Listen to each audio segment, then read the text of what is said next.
नमस्कार, स्वागत है आपका भोलेनाथ कृपा चैनल में। आशा करती हूँ कि भोलेनाथ अपनी कृपा अपने शिव भक्तों पर बनाए रखेंगे। भोलेनाथ की कृपा अपने शिव भक्तों पर सदैव बनी रहे। ओम नमो भगवते वासुदेवाय। दोस्तों, 18 जुलाई 2023 से अधिक मास शुरू हो चुका है और मैं आपको अधिक मास महात्म्य की कथा सुनाने जा रही हूँ।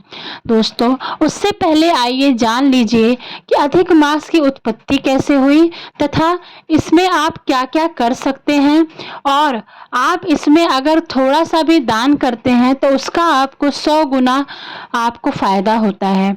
तो आइए रसपान कीजिए पुरुषोत्तम मास की उत्पत्ति का और पुरुषोत्तम मास की कथा का। नमस्कार। आज से मैं आपको पुरुषोत्तम मास महात्म्य की कथा सुनाने जा रही हूँ।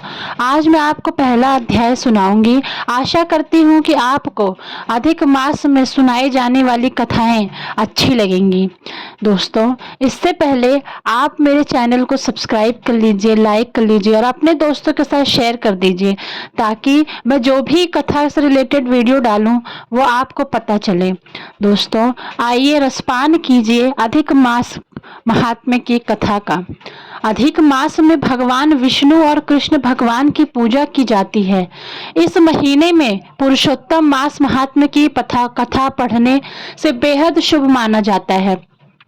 कथा की शुरुआत ऐसा कहकर करें, कल्प वृक्ष के समान अपने भक्तों की सभी मनोकामनाओं को पूरा करने, अलौकिक कार्यों द्वारा समस्त लोक को चकित करने वाले वृंदावन विहारी पुरुषोत्तम भगवान को मेरा नमस्कार। नारायण नर नरोत्तम, देवी सरस्वती और श्री व्यास जी को भी मैं नमस्कार करता हूँ। यज्ञ करने की इच्छा से असित, कश्यप, जाबली, भृगु, अंगिरा, देवल, पैल, श्रीमंतु, पिपलायन, सरभंग पर्वत, आपस्तंभ, मांडव्य, अगस्त्य, सुमति, कामदेव, वामदेव, सुतीक्षण, मृगदल, संकृति, शनि, विभागट तब जैसे लोगों ने यह कथा किया।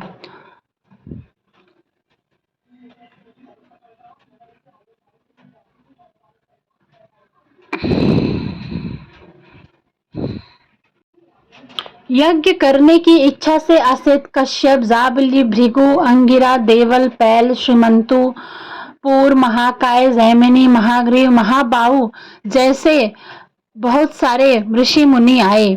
शिष्यों सहित ये सभी ऋषि अंगों के सहित वेदों को जानने वाले, ब्रह्मनिष्ठ, संसार की भलाई करने वाले, स्मार्त कर्म करने वाले नैमिषारण्य में आकर यज्ञ करने को तत्पर हुए।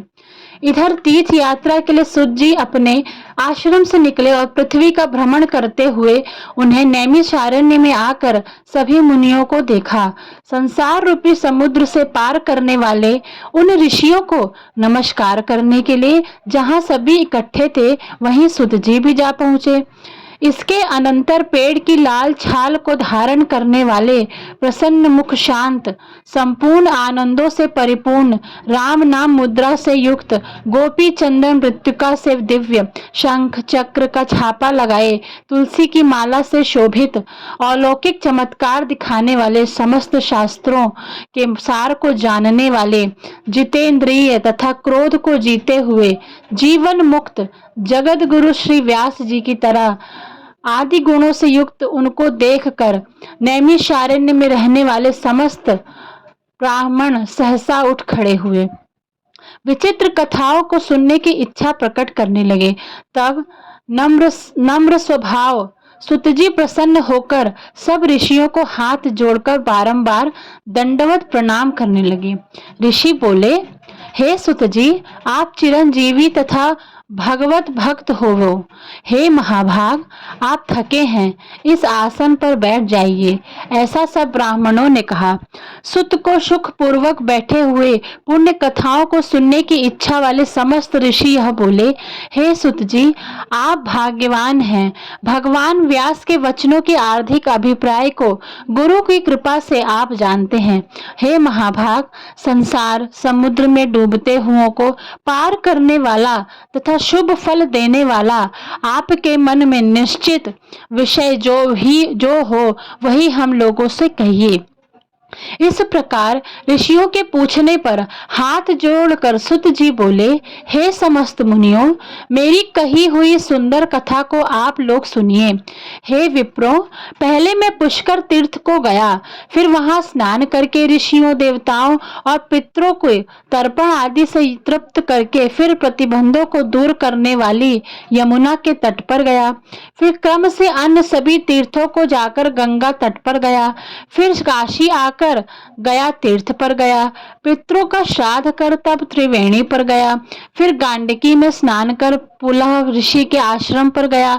धेनुमती में स्नान कर फिर सरस्वती के तीर पर गया। फिर वहां त्रिरात्रि उपवास कर गोदावरी गया।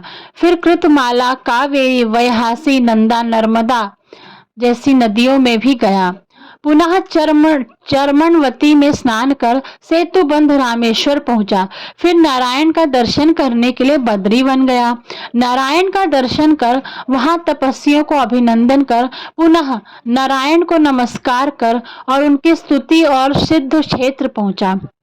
इस प्रकार सभी तीर्थों में घूमता घूमता फिर हस्तिनापुर में आ गया। हे द्विजों, वहां वह सुना कि राजा परीक्षित राज्य को त्याग कर बहुत ऋषियों के साथ परम पुण्यप्रद गंगा तीर गए हैं।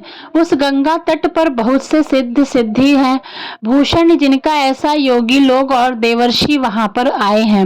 हे द्विजों, उस समाज में कुछ पूछने की इच्छा हम भी गए।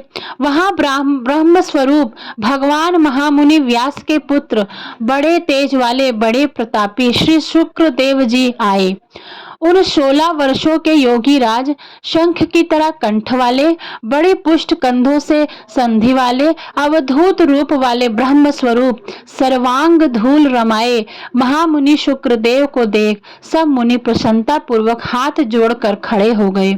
इस प्रकार महामुनियों द्वारा संसत्कृत भगवान शुक्र को देखकर पश्चाताप करती हुई स्त्रियां और उनके बालक जो उनको चिढ़ा रहे थे दूर ही खड़े रह गए और भगवान शुक्र को प्रणाम करके अपने अपने घरों की ओर चले गए। इधर मुनि लोगों ने शुक्र देव के लिए बड़ा ऊंचा आसन बिछाया। यहाँ बैठे हुए महामुनि व्यास के पुत्र शुक्र देव ब्राह्मणों द्वारा की गई पूजा को धारण कर तारागणों से घिरे हुए चंद्रमा की तरह शोभा पा रहे थे। ओम नमो भगवते वासुदेवाय। आशा करती हूँ कि आपको अधिक मास का यह अध्याय अच्छा लगा होगा। अगर आपको यह वीडियो अच्छा लगा हो तो कृपया करके अपने दोस्तों के साथ शेयर जरूर करें तथा मेरे चैनल को सब्सक्राइब करें। नमस्कार।